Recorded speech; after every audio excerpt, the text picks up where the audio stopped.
Очередной рейд управления земельными ресурсами по злостным неплательщикам аренды за земельный участок состоялся в нескольких объектах Свердловского района столицы. Первый объект находился по улице Чукморова, 1. Здесь арендатор сделал пристройку под салон красоты и также сдает помещение. Как оказалось, арендатор в течение 2 лет не платит своевременную оплату за участок и теперь с учетом пени должен выплатить городской власти 50 тысяч сомов. Поэтому оплата должна поступить в течение 5 дней. Телефон ваш. Это дополнительный участок, предоставлен в 2017 году.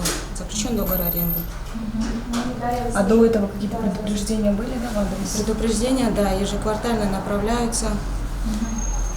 И так как нет оплаты, уже проводим такие рейдовые мероприятия. Дальше мы поехали на 2-й и 3-й участки. Там оказалось, что земли, выданные в аренду, не только не выплачиваются в срок, но также ими не пользуются. А на месте объекта уже заросли деревья и кусты.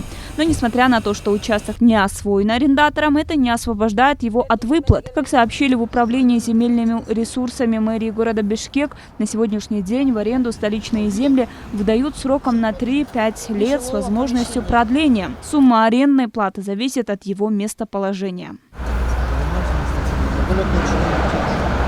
Следующий объект находился по улице Ауэзова, 6/1. Здесь муниципалитет выдал в аренду придворовой участок в 1328 квадратных метров.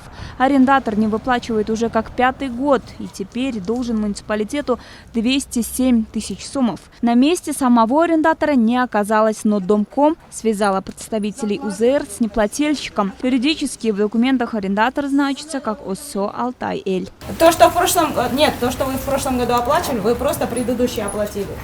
А сама сумма по задолженности, получается, с 2017 года отсутствует.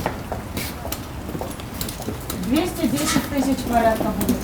Как далее объяснила Домуправление, они даже и не были в курсе того, что их двор взят в аренду у мэрии. Однако женщина уверила, что территория, на котором построен сам дом, частная собственность. 13 соток составляет площадь. Это получается дополнительный участок к нежилому помещению и почти вот так вот в круговую занимает. Задолженность на сегодня в сумме составляет 207 тысяч. Это вместе с учетом пени 47 тысяч пени составляет. Арендная плата в год всего лишь 48 тысяч. Вот, призываем всех арендаторов оплатить арендные платежи. На сегодняшний день более 5000 человек являются арендаторами 7 гектаров земель Бишкека. 40 гектаров управлением земельных ресурсов было возвращено на баланс городской мэрии. И из 5000 арендаторов более 2500 являются злостными неплательщиками. В случае, если арендатор так и будет продолжать не выплачивать, то мэрия расторгнет договор и подаст в суд. Во время карантина и пандемии многие арендованные объекты либо субъекты были приостановлены, закрыли свои функционирование, деятельность. По ним мы тоже соответствующее письмо направили в вышестоящие органы, в городской кеңеш, это в части арендных платежей.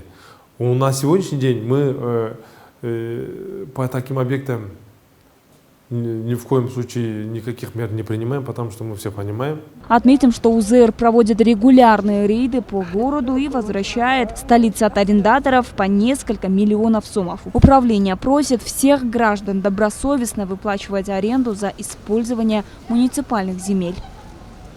Аида Матбекова, Гульчора Казамкулов, Нью ТВ.